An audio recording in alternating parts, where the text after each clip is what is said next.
Right then, hello everybody. I finally got round to doing this. Lee Ashby has asked me to do the BSMA memories thing for quite a while, and obviously I haven't got round to it. Sorry, Lee. Sorry, everyone. Well, not you. He's had too many good guests before me, so not that I'm important or anything like that. But I thought I'd get it done anyway, so I finally got round to it. It's over the weekend. I've been very lazy. Just got up nearly midday. Bit of that last night and along with other stuff, so now on the coffee a little bit today. Try and get back with it. So great series, Lee, by the way, and I've been obviously looking at all the others it's been and watching them and reading them.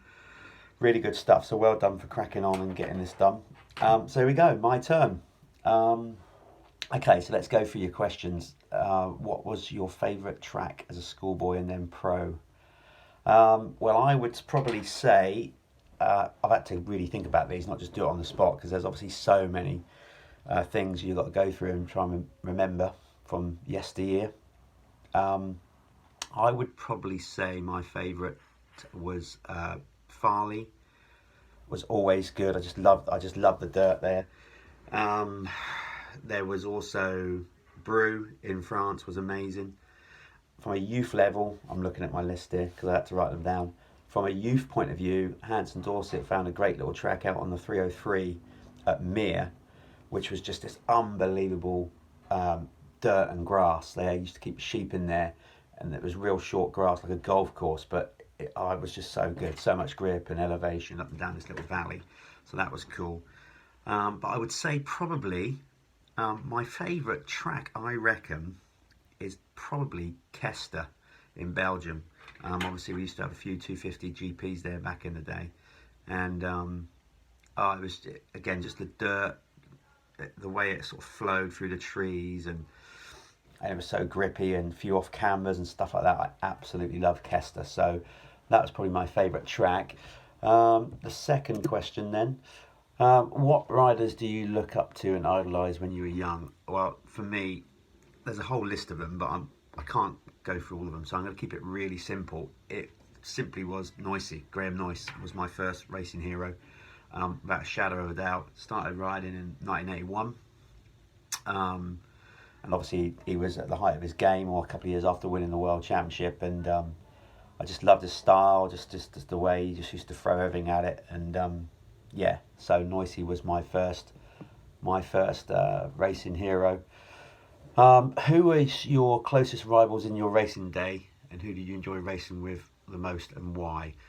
Well, I like racing with everybody, really.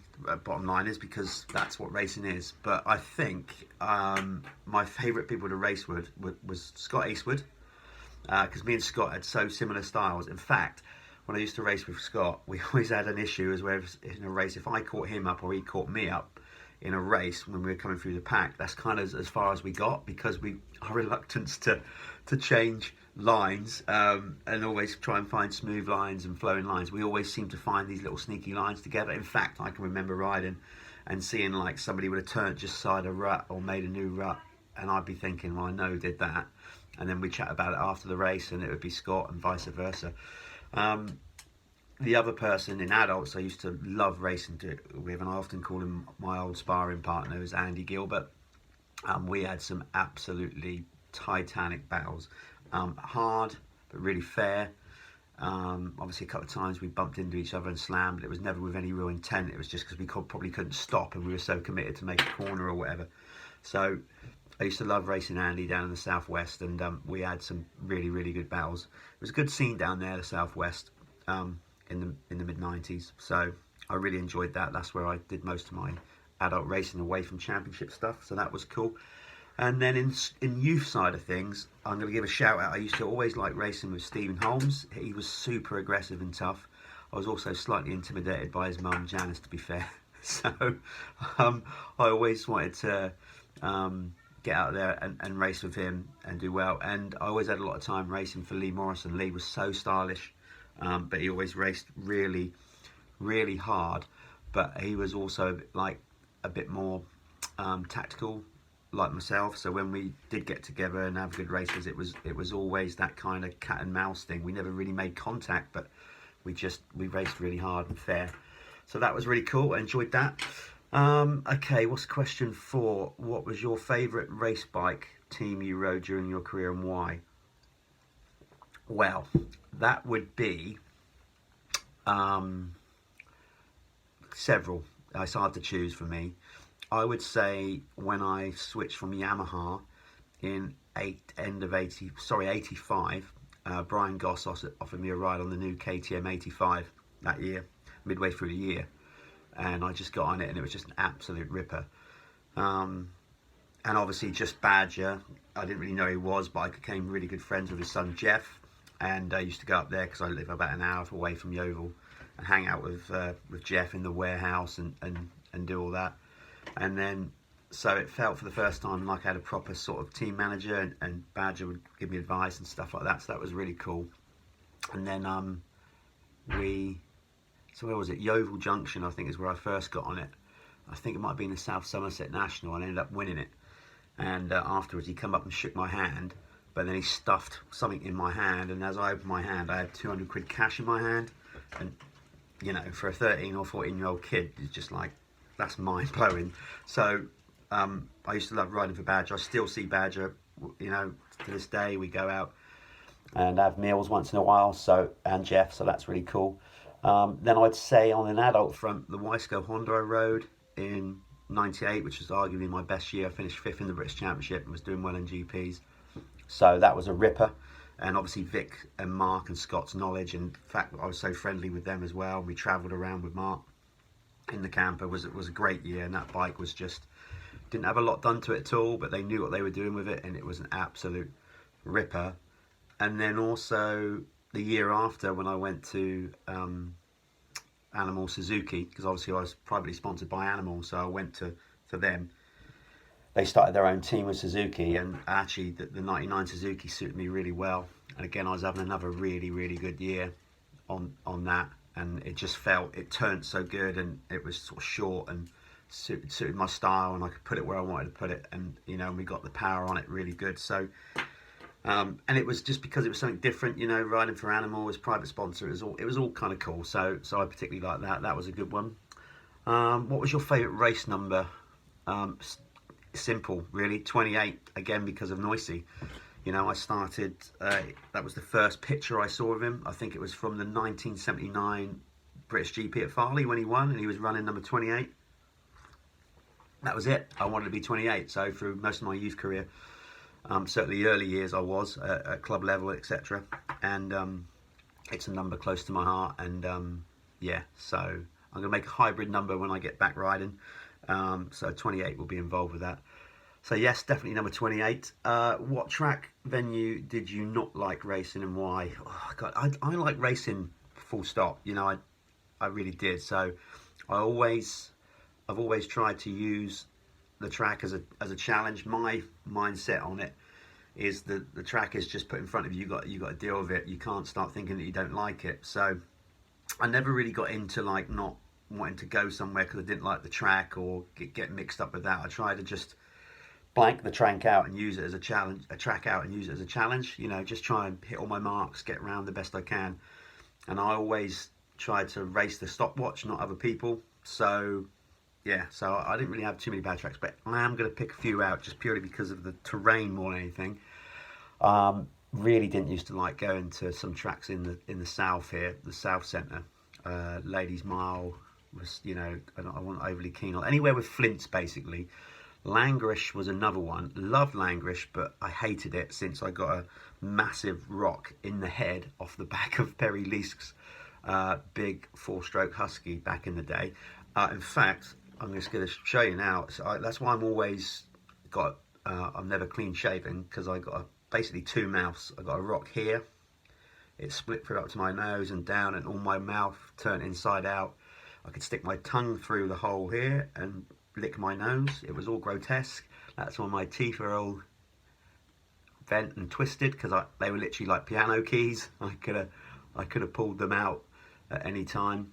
I had to go and have 39 stitches in Winchester.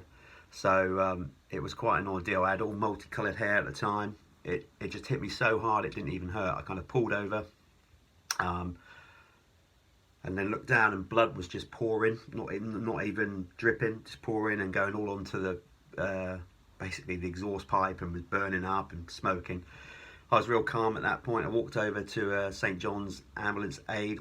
I think she was a trainee, and I just took my crash off, sat next to her, and she did, to this day, the best double take I've ever seen. She kind of looked at me like that, and then went, so that was it. So I had to end up going to see a cosmetic surgeon, of all things. He didn't do a good job, he could have done so much more. But anyway, he did actually do a great job, stitched my lip back together without it. The little backstory is to that is I went to my local hospital in Lymington first, saw a doctor, came out, and so he sort of prodded it around and looked at it, and this is a true story, I'm not making this up. He basically worded it like this. He gave me an ultimatum. So he said, we can do one or two things. I could stitch you up here, or you can go to Winchester Hospital or Southampton, whatever it was. And that was it. And he left it like that. So I kind of said, all like the Elephant Man, go, well, what's the difference?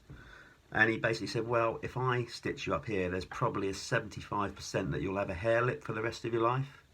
I mean, the guy actually gave me an option, so I was like, well, it's Sunday night, early closing time back then. You better just stitch me up. I mean, what a thing to ask. I was obviously just like, get me to the general hospital now. So yeah, so that's why this side of my mouth is all scar tissue and all lumpy. So if anybody is gonna whack me in the mouth, try and hit me on my left side if you can. I'd appreciate that. So yeah, and then still on the same question, modern tracks, I don't know what it is, and Martin is probably going to take offence to this, but he shouldn't do, because there's nothing that he does up there. I'm just not a lover of fat cat. I don't know what it is. I don't know if it's the surrounding area. Been into town a few times. It's not, saw some Herberts around there. There's been a few bike fests when I've been there. It always seems windy. I hate the drive up there. I don't know. It's just, they do a great job with the track and the facility. I get that, and I can't put my finger on it, but I just don't like. And we've also had a lot of bad luck there from a team point of view. So I'm not a lover of fat cat, but Martin, you're still doing a good job. Don't take offence to that. Okay, what are we on now? Question 7. What was your favourite racing gear you've worn during your career, and why? I would say probably in '96 when I was riding for Paul Yamaha, I had a really cool setup. With JT stuff, Bale helmets, Gurn boots, Oakley goggles, and Dave Grant was sponsoring me with all seat graphics and seat covers and whatnot, and the whole thing just looked pretty cool. I felt like a sort of factory rider, so that was cool. And then probably I also liked all my animal setup when we started having bespoke animal race shirts and stuff like that, and sprayed crash helmets. So my time at Animal was pretty cool, because I had distinct kit. I had kit tops that was not like anybody else, so that was kind of cool. I really liked that. And then I've always been a lover of Thor kit. I know the Team Green sponsored by Thor, but I always have, really. So I really liked it when I was heavily involved in setting up the RTT team, Honda team, and we got Thor on board then, and then also my own Twisted 7 team. When we started wearing it as well, that was really cool. So in about sort of 2006, 2007, with Brian McKenzie and Richard Lawson, we had a really cool look going, because we still had Animal involved with my team and stuff. So it was Animal and Thor, and it just looked really cool. So I've kept all that kit. I must hang it up one day like this lot. Okay, this is good stuff. There's a load of good questions on here. Did you have any superstitions or anything you had to do on race days, or things had to have always you had to do things? No. Basically, I've never been superstitious in my life. I've never worried about putting one sock on before the other, one glove, anything like that.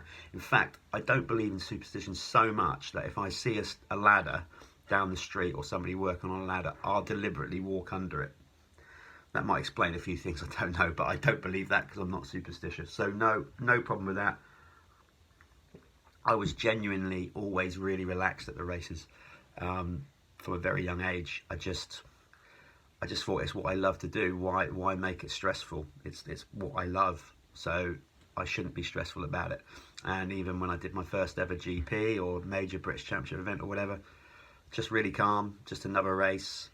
Never worked up about it, because like I said a while ago, for me, my nemesis was always just the track and the stopwatch. So I never worried about the occasion or people I was lining up. I never looked down the start line and thought, oh, I'm racing him today or whatever like that. So no, I was good with that. That was all right. So no superstitions for me.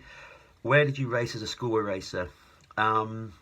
Mostly I started out riding for Ringwood Schoolboy Scramble Club in, I think it was February 1981. They was a real strong club back there, one of the strongest in the UK. A lot of good riders have come through there, Noisy included, Watley, etc. And then Hanson Dorset was another regional club that was on the rise. So mostly Hanson Dorset. Had a lot of success at Hanson Dorset. Well, obviously, you know, won the club championship many times before moving into adults. But what I liked about Hanson Dorset Club at the time, John Wesley and some of the staff, they used to find, some of the committee, sorry, they used to find amazing tracks, like the one I mentioned at the start at Mere. You know, because back then farmers were more willing to have tracks, but the work that the club put in to go and find these venues was brilliant, and they had some unbelievable tracks. So much fun to ride. So yeah, that's where I used to ride. Do I still ride now? No, but I am about to start. I can't fight it anymore. I've been trying for so long to think, nah, stop being silly. You know, you've had your run, because I never got injured. I only missed one half of a season one time. That's all. You know, I've never broken any bones. Broke my finger playing football when my extremely large fat mate fell on me and bent it right back. No broken collarbones, nothing like that. I've had a bit of knee surgery since I stopped racing, because it just finally gave up the ghost, but that's probably because of all the other sports I do as well. But no, I'm getting back riding. I'm going to get myself a KX125 and get out riding with my brother as much as I can in the week, practice and whatnot, and get out riding with the Team Green lads when I can. So yes, I am going to be back riding. So if anybody knows of a decent KX125, let me know, because I'm going to get one. So that's that. What was it? It was, do I still ride? Yeah, so that's basically, I'm going to start. And I'm going to obviously do a lot more with Dirt Hub as well of late, which, as you've probably seen, I'm doing more and more with the Dirt Hub website. So yeah, I'm going to be back in the game. So I've got to lay off that a bit more. Probably not. Probably need that to numb the pain. Okay. Question 11. When did you finish competitive racing and why? I finished racing competitively in 2005. Yeah. Started the Twisted 17 with Brian McKenzie, so that was cool. And but then I knew it was just to make a team, to have two of us. I was getting on a little bit then, the wrong side of 30, and I'd started to get a few little niggling injuries that I'd never had before. And to be honest, I just kind of stopped enjoying the slog of getting ready, trying to prepare. I knew I still wanted to be at the races, which is why I'm still at the races to this day, and I've never really walked away from it. But I just knew I didn't want to be that side of the fence anymore. So that was the time for me to pack it in. Question 12. What other sports do you enjoy after your MX days or during? Football. I've played an awful lot of football. Played for the local team when I could, which was a bit of a risk, because I was obviously risking getting hurt for motocross, but enjoyed that. We won a league championship or two. So yeah, I used to play centre midfield. There you go, holding role. And I did a lot of mountain biking as well. I even actually represented Animal with their downhill mountain bike team a few times and done pretty good. So yeah, anything with bikes like that or football, I'm good. I enjoy. I'm not good. I mean, I'm good as in I like it. So yeah, that's that. I don't really go for too much else. Golf occasionally, don't mind it, but you know, I think like a lot of us that do motocross, we're all kind of sporty. So yeah, I follow a lot of sports, but mostly football. Okay. So what am I on now? What's your most memorable race or meeting that you enjoyed the most? Okay, I've had to write a few down for this. I would say probably when I won the Patchquick Trophy in '99, just because I knew I was getting my name on that big trophy, you know, and I had a little bit more. Um, it was just a bigger event then, a bit more, you know, so it was a bit harder to win. So that was cool. And the reason I say Patchwick is just because I lost my dad when I was 14 in 1987. So yeah, it was. I just knew he'd be very proud. And then carrying on with that whole thing, my first GP at Televira, just because we got there, we'd reached a level where I was doing 250 GP, so that was monumental for me. And also, I can't remember what national it was, so somebody out there might be able to answer this. I'm sure it was my dad was ill in hospital in '86, and there was a national at Sutton Veny, and I won it.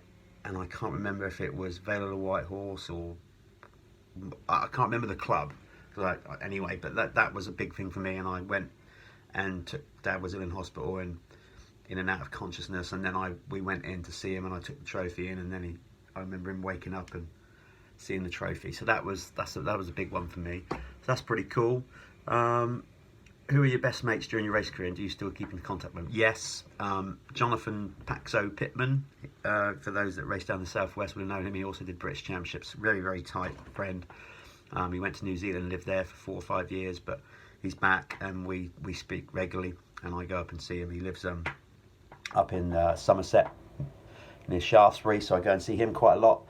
And then Scott and Mark Eastwood, you know, we just travelled around the GPs with those guys, and they've been a big part of that experience. And you know, they're very funny, they're very different, but got a lot of time for the Eastwood brothers, yeah. And so many others that I'm still in touch now, like Andy Gilbert and people like that. You know, we raced hard, and of course I'm still seeing Andy now at all the races. So yeah, a lot of people, and that's what I love about the sport so much. You know, it's my extended family. Right, what are we on now? Sorry, this is going on a bit, but this is Lee's fault for giving such, you know, questions that deserve longer answers. What do you miss most about the racing days? What have I put for that? Oh yeah, basically the buzz of lining up beyond the start line and the crowd and the atmosphere. That's it really. I still go to the races, so I love it. So it's just that buzz of being that out on track really. I still love everything else. I don't miss the pain towards the end, all the niggling injuries, and when you get rocks in the head and on your fingers and stuff like that, and Roos smacking you in the chops. I don't miss that. Do you have any regrets of your racing days, or any meetings you feel you should have won or done better? Well, I suppose I don't have really too many regrets. No, hardly any. If there's an event or year, it was probably '99 when my foot come off the foot pegs going sort of fourth gear tap through some ruts at Waits Clone at the bottom of the valley, and it slung my foot off and it went straight in under the wheel, and I did a kind of terra firma knack and basically tore all my Achilles heel. Didn't break any bones, but ruptured all my ankle ligaments, and it ballooned up and hemorrhaged and all that. And I was having a real good year again that year. I was doing particularly well in the race. I think I was second in the race. I think Paul Malin was leading it maybe, and I was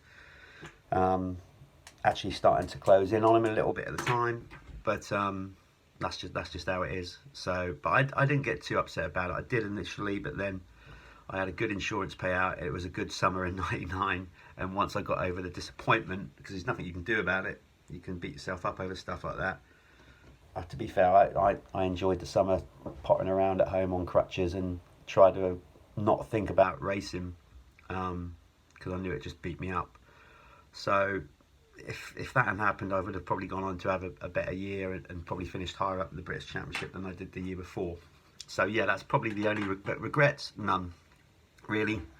I've loved everything I do. I'm a big believer that you make decisions on how you feel at the time, whether that's your brain thinking further ahead or you're just living in the moment. Either way, you can't. So everything I've done, I've either done on the spur of the moment, or I've made a decision consciously of thinking of what might happen. But you've got to stand by them. So I got no issues, no regrets. Okay, what are we on to now? Question 17. Tell us a funny story from your racing day memories. Oh my God. Where do you start with this? Come on, Lee. You could write a book on this stuff. I'm going to go with... one day I'm going to put these videos out there, but not yet. Me and my best mate, Chip, his real name's Marcus, but he's Greek, and his dad owned a chip shop, hence the name Chip. He used to come with us to all the GPs, so every year the trip to Talavera, we used to start making videos and gooning around and documenting our trip away. So every year it used to get worse and worse. So come 99, I'd already been doing 4 or 5 of them on the Animal Suzuki. We used to goon around a lot. And so we had the GP, and then the day after, you could stay behind and do testing. So I think the factory KTM team was there at the time, staying behind and do testing, I think with Joel Smets and a few others. We used to take the C90, our little Honda C90s, and goon around everywhere. So that's basically one of the stories that we did. They didn't know we had the bikes, so we wheeled them out of the paddock area so they didn't see them. And then I stripped off, apart from my boxer shorts, but I kind of twisted them right up so they were like a sumo wrestler. And then I had this kind of old piss pot crash helmet and these welding goggles type things. And then so we just fired it up, and they were working on the bikes, and they had them all stripped down in parts. And then I just came rattling through the pit area, through the paddock. Obviously this was the day after, so all the fans had gone home and everything.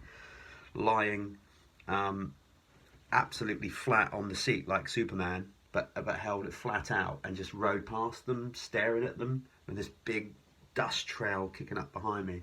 Just went through one time, flat out, got to the end, parked it up, killed the motor, got changed, walked it back. So they just didn't know anything about it. And then we went over there not long afterwards, and they were just going, hey, were you around earlier? Did you see this? There's like some local nutter came through on a moped flat out. And so that was just one of many. We also did some stuff with Ryan Hughes that year out on the track while he was testing, and we took the C90s out eventually and went round with him. We got it all on video, but as I said, whether I'll show them or not, I don't know. I don't think I should. There's a fair degree of nudity and stupidity on them, and they might be just for my memory only. Right. Yeah, so that was a good story. What were okay, question 18. Tell us what you were known for in your style of racing, using only 3 words. Okay, well, I was never overly ragged. As I said, I was pretty calculated, so I would say smooth, calm, and consistent. I was pretty consistent in where I sort of finished, and I slowly, methodically worked my way up the sort of ranks and stuff, certainly as we got into adult racing. So yeah, I would say that was it. That's probably why I've never broken bones or anything, because I never could get out of my comfort zone, I think. Okay, what's the next question? Okay, what was your strengths and possible weaknesses? Well, obviously strengths are what I've just mentioned, but then at the same time a weakness was I couldn't mentally sort of break out of just going past this little comfort zone I had, and it used to frustrate me sometimes because I wanted to cut loose and go crazy, but there was like an inner switch mechanism that stopped me riding beyond my capability. So so I kept it safe and had a nice long career because of it. Could I have done better if I'd have taken a few more risks? Possibly, but that goes back to the question we had earlier. I've got no regrets over that, so that's all cool. Maybe I should have, see, that's trouble. Maybe I would have come out of my shell a bit more if I'd have done that, but then I'd probably got tested and banned for being drunk. So what's the next question here? If you could re-race a race meeting in your prime, where would it be and why? I'd say just Kester, probably, just because it was just such a cool GP. I just love that. The Belgians are passionate. That whole atmosphere. Of course, Belgium at the time had Everts, Bevorts, De Witt, all doing well. So it was a good atmosphere, but I just loved that place. That, you know, it was just just such cool dirt and grippy and technical. So yeah, I'd love to go back to Kester, and I'd also like to go back to Kester to see my best mate. Basically, like, he woke up one morning with the tent all around him, completely naked, because he had one of those little like porches on it with 2 zips, but he got so hammered he undone the first zip, thought he was in, but he wasn't in the tent, and in his pissed up state trying to get in the tent, he pulled it all down, and he was just all there in the morning, everybody staring at him, butt naked, still totally comatose, with a load of Jupiler beer bottles around him. So he actually hitchhiked there, and he got a lift with a monk to get there. That's a true story. Anyway, so I'd like to go back to Kester, yeah. So we're moving on now. We're nearly there, folks. Thanks for sticking this long. I know it's a long one. What's your best achievement? Oh, who were the riders you used to always have run-ins or hate to race with? Didn't used to hate to race with anybody. Like I said, I liked the challenge of it. If there were super aggressive riders that I thought might, you know, be a little bit gung-ho and ram into you or whatever, I was always conscious of that, you know, and would not give them the opportunity to try and do that. And if they did, then I'd just keep my calm and try and methodically pass them back with technique and line choice. So I used to love racing with everybody. Like I said, I had some brilliant races with Andy Gilbert down the years. I really used to enjoy them. You know, they were cool because we'd get on off the track, but then we'd get out there. We had a very healthy rivalry, so that was cool. Question 23, we're nearly there. If you could give one piece of advice to any youngster currently racing in school in motocross, what would it be? Well, basically to enjoy it. You know, just make the most of it. Remember to have fun. That's a key thing for me. Because it's a short window. You think it's going to last forever. It doesn't. And not at that level anyway. So give it your all, but do it with a smile on your face. And one thing, this goes for society in general though, I think, and just respect people, respect everybody in the paddock. You never know who you're talking to. But as I said, I think that's just a problem with society in general. But kids, if you can just take your time to talk to anybody that talks to you, be polite, shake their hand, and just give it your all, because eventually your body starts to wear down and you can't do it to that level forever. So don't have any regrets and just throw everything you got at it, but do it with a smile on your face. That's the advice I would give for that. And finally, question 24, what are your social media usernames so people can follow you on various platforms? That's nice touch. Well, on Instagram, I'm the Jeff Perrett, at the Jeff Perrett. On Facebook, just Jeff Perrett. And then on Dirt Hub, I do the Man in the Van series, so that's dirthub.co.uk. Started doing the Crowthrow show on ASL Activation YouTube channel. That's me and Matt Crowhurst from the Arena Cross talking to some action sports stars like Townley, Carmichael. We've done a few motocross riders since we've been doing that. So like I said, the Man in the Van, and also Dirt Hub, as I mentioned. And then obviously I've started doing my own events with Paul from Dirt Hub and Julie, who I worked with on the Isle of Wight GP, and that's called Steelhawk Motorcycle Club, and the website for that is steelhawkmc.cc. So we're going to be running our Rocket Till Sundown event this year, if we're allowed to, and if it all gets back to racing. But then I'm also going to start working on, or we're all going to start working on doing more events next year. So yeah, still heavily involved with the sport that I love and the people that I love. So it's just how it is. It's what I do. Don't know any different. So that's it done. Thank you for giving up 33 minutes of your time. Don't blame me. Blame Lee for just asking these questions that warrant detailed answers, I think. So good stuff, Lee. I hope you all enjoyed the whole series that he's doing here and enjoyed some of my answers. And that's it. I will see you at the races when we get back to them. All the best, everybody. Take care. Stay safe. You don't have to stay indoors anymore, but stay safe, or whatever the slogan is. And we'll see you all soon. Right, I'm out of here. All the best.